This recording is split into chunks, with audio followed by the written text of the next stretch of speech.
ఇక కొలంబియాలో ఘోర విమాన దుర్ఘటన చోటు చేసుకుంది. కొలంబియాకి చెందిన ఎయిర్ ఫోర్స్ మిలిటరీ విమానం కుప్పకూలింది. టేకాఫ్ అవుతున్న సమయంలో ఈ దుర్ఘటన జరిగింది. ఈ ప్రమాదంలో 90 మంది మృతి చెందారు. ప్రమాద సమయంలో విమానంలో 110 మంది సైనికులు ఉన్నారు. పెరు సరిహద్దుకు సమీప గ్రామంలో ఈ ప్రమాదం చోటు చేసుకుంది.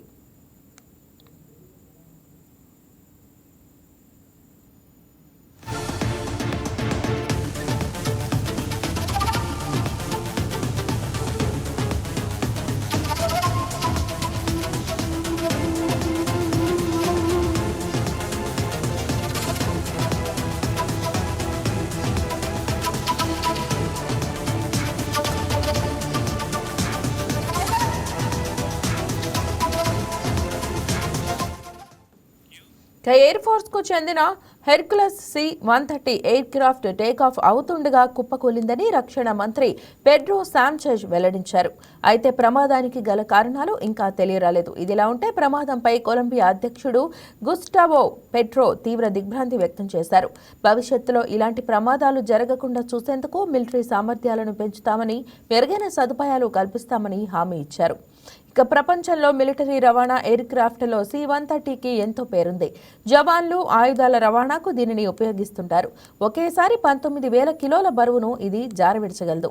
మెడికల్ ఎమర్జెన్సీ, విపత్తు ఉపశమన కార్యకలాపాలు, ఫైర్ ఫైటింగ్ వంటి వాటికి దీనిని వాడతారు. ఈ C-130 హెర్క్యులస్ విమానాలు అమెరికాలోని లాక్హీడ్ మార్టిన్ కంపెనీ 1950వ దశకంలో తయారు చేసింది. కొలంబియా వీటిని 1960లలో కొనుగోలు చేసి అమెరికా నుంచి వచ్చిన పాత విడిభాగాలతోనే అప్గ్రేడ్ చేస్తూ వాడుతోంది. ఇదే ప్రమాదానికి ప్రధాన కారణమై ఉండవచ్చని ప్రాథమికంగా అంచనా వేస్తున్నారు.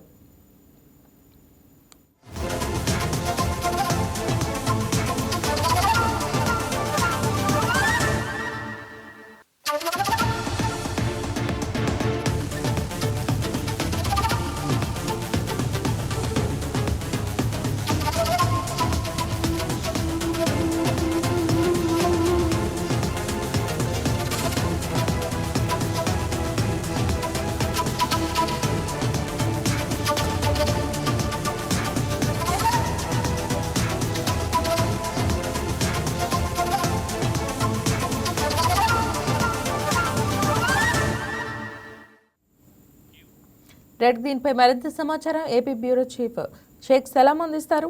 సలాం, గుడ్ మార్నింగ్. చెప్పండి, మరి ఈ ఇన్సిడెంట్ గురించిన అప్డేట్స్ తెలియజేయండి. దక్షిణ అమెరికా ఖండంలో ఉన్నటువంటి కొలంబియా దేశంలో ప్రస్తుతం ఈ సైనిక విమాన ప్రమాదం జరిగింది. అయితే ఇప్పుడు ఈ సైనిక విమాన ప్రమాదం పెరు సరిహద్దుకు సమీపంలో జరిగింది. అయితే మొత్తం మీద హెర్క్యులస్ C-130 రకం ట్రాన్స్పోర్ట్ విమానం ఇది. అయితే ఇందులో మొత్తం సైనికులతో పాటు మొత్తం 100 మందికి పైగా సైనికులు, అదేవిధంగా ప్రయాణికులు ఉన్నట్లు మనకు అందుతున్నటువంటి సమాచారం. అయితే ఈ విమానం మొత్తం సైనిక స్థావరానికి తరలించే క్రమంలో జరిగినటువంటి ఈ ప్రమాదంగా మనం భావించవచ్చు. అయితే ఇప్పటికి మనకు అందుతున్నటువంటి పూర్తి సమాచారం మేరకు ఏదైతే ఈ మొత్తం ఈ ప్రమాదంలో ఇప్పటికీ అంటే అధికారికంగా ఇప్పుడే కొలంబియా ప్రభుత్వం కూడా ప్రకటించింది. మొత్తం దీని యొక్క మృతుల సంఖ్య 66కు చేరుకుందని తాజాగా ప్రకటించడం జరిగింది. అయితే మనకు పూర్తిగా తాజాగా అందుతున్నటువంటి సమాచారం మేరకు అంటే ఇప్పుడు కొలంబియా ప్రభుత్వం ప్రకటించక ముందు మనకు సుమారుగా 110 మంది వరకు మృతి చెందినట్లు అందుతున్నటువంటి సమాచారం. అయితే తాజాగా ప్రభుత్వం ఒక క్లారిటీ ఇచ్చింది ఈ క్షణమే. మొత్తం మృతుల సంఖ్య 66కు చేరుకుందని, అదేవిధంగా మరికొందరు తీవ్ర గాయాల పాలై వైద్యశాలలో చికిత్స పొందుతున్నటువంటి సమాచారం. అయితే మొత్తం మీద విమానంలో సుమారు 100 మందికి పైగా సైనికులు ఉన్నట్లు తెలుస్తుంది. సోషల్ మీడియాలో మాత్రం ప్రస్తుతం జరుగుతున్నటువంటి 90 మంది ప్రచారం అనేటటువంటి వార్తలు వస్తున్నప్పటికీ ఇప్పటికే తాజాగా ఏదైతే కొలంబియాకు చెందినటువంటి రక్షణ మంత్రి ఒక క్లారిటీ ఇచ్చారు. 66 మంది ఇప్పటి వరకు మృతి చెందారు, మిగిలిన వారు తీవ్ర గాయాల పాలై చికిత్స పొందుతున్నట్లు మనకు అందుతున్నటువంటి సమాచారం. ఏదేమైనప్పటికీ ఏదైతే ఈ విమానం ద్వారా ఎక్కువగా సైనికులను తరలించేందుకు దీన్ని ఉపయోగిస్తారు. ప్యూర్టో లెగిజామో అనేటటువంటి విమానాశ్రయంలో టేకాఫ్ అవుతుండగా ఈ విమానం కూలిపోయింది. అయితే దీనికి సంబంధించినటువంటి వీడియోలు ఇప్పుడు సోషల్ మీడియాలో సైతం వైరల్ గా మారాయి. కానీ ఏదైతే ప్రమాదం జరిగిన వెంటనే కొలంబియా రక్షణ మంత్రి పెడ్రో అర్నుల్ఫో శాంచెజ్ సైతం ఈ ప్రమాదంపై సంతాపం వ్యక్తం చేశారు. అయితే మొత్తం మీద అయితే ఎంతమంది మృతులు అనేటటువంటి కోణంలో ఇప్పటికే ఆయన ఇచ్చినటువంటి క్లారిటీ కూడా మనకి ఇప్పుడే మనం చూడవచ్చు. 66 మంది మృతి చెందారని ప్రస్తుతం ఆయన ఇచ్చినటువంటి సమాచారం. అయితే ఏదేమైనప్పటికీ ఈ ప్రమాదం జరిగిన తీరుపై పూర్తి స్థాయిలో అక్కడి ప్రభుత్వం పూర్తి స్థాయిలో వివరాలు ఆరా తీస్తుంది. అయితే 100 మందికి పైగా సైనికులు అందులో విమానంలో ప్రయాణిస్తున్నారని, అయితే సాధారణ ప్రజానీకం కూడా దాదాపు సుమారుగా 10 మంది వరకు ఉండవచ్చని కూడా తెలుస్తోంది. అయితే ఈ సాధారణంగా ఏదైతే ఈ విమానాన్ని సైనికులను ఒక బేస్ నుండి మరొక బేస్ కు తరలించేందుకు ఆ ఆపరేషన్ లో భాగంగా దీన్ని వినియోగిస్తారు. ఈ నేపథ్యంలోనే ఈ ప్రమాదం జరగడంపై ఇప్పటికే కొలంబియాకు సంబంధించినటువంటి రక్షణ శాఖ పూర్తి స్థాయిలో అప్రమత్తమై పూర్తి వివరాలను కూడా ఆరా తీస్తున్నటువంటి పరిస్థితి. అయితే దీనికి సంబంధించి ప్రమాదానికి గల కారణాలపై ఇప్పటి వరకు మాత్రము అధికారులు స్పష్టత అయితే రాలేదు. ఇప్పటి 3 ప్రధాన కోణాల్లో ఈ మొత్తం మీద దర్యాప్తు సాగిస్తున్నారు. ఏదైనా సాంకేతిక లోపం ఉందా, లేకపోతే వాతావరణ ప్రభావంతో జరిగిందా, లేకపోతే పైలట్ కంట్రోల్ సమస్య ఏదైనా సరే ఉందా అనేటటువంటి కోణంలో ప్రస్తుతం కొలంబియా ప్రభుత్వం పూర్తి స్థాయిలో దర్యాప్తు సాగుతోంది. అదేవిధంగా విమానంలో ఉన్నటువంటి బ్లాక్ బాక్స్ బ్లాక్ బాక్స్ లో అంటే చివరి దశలో ఏదైతే మాట్లాడుకున్నటువంటి అక్కడ ఉన్నటువంటి పరిస్థితుల గురించి బ్లాక్ బాక్స్ లో నిక్షిప్తమై ఉంటుంది సందేశము. ఈ సందర్భంగా ఏదైతే విమానంలో ఉన్నటువంటి బ్లాక్ బాక్స్ ను గుర్తించేందుకు కూడా ప్రస్తుతం ప్రయత్నాలు జరుగుతున్నాయి.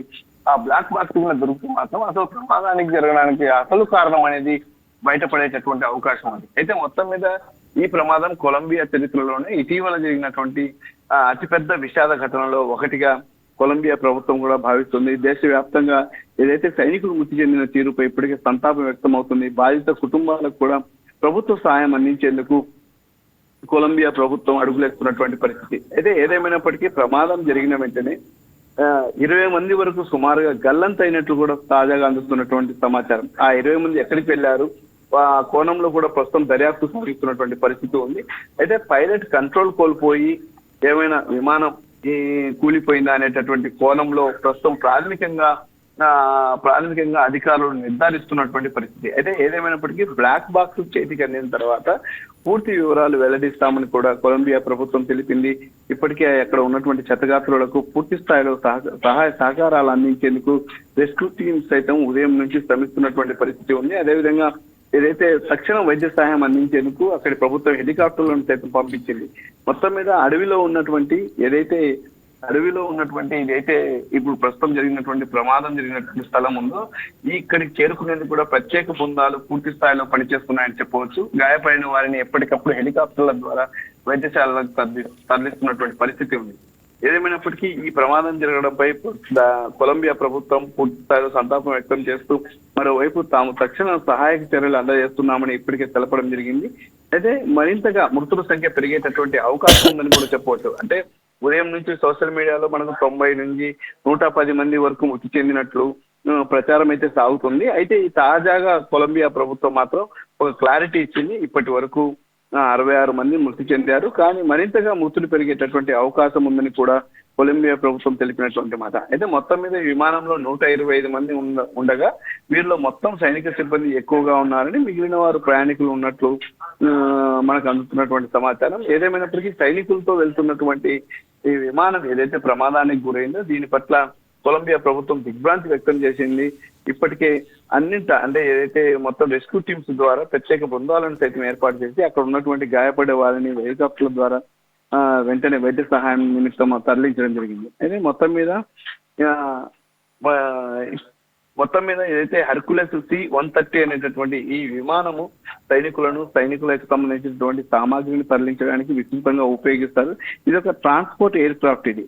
అయితే మొత్తం మీద దీనికి సంబంధించి ఈ విమానం అంటే ఇటీవల జరిగినటువంటి విమాన ప్రమాదాలలో ఇదొక కొలంబియాకు సంబంధించినటువంటి ఇదొక పెద్ద ప్రమాదంగా అధికారులు సైతం భావిస్తున్నారు. అయితే ప్రమాదం జరిగిన వెంటనే స్థానికుల ద్వారా సమాచారం అందుకున్నటువంటి స్థానిక అధికారులు సైతం రంగంలోకి దిగి వారికి సహాయ చర్యలు అందిస్తున్నటువంటి పరిస్థితి ఉంది.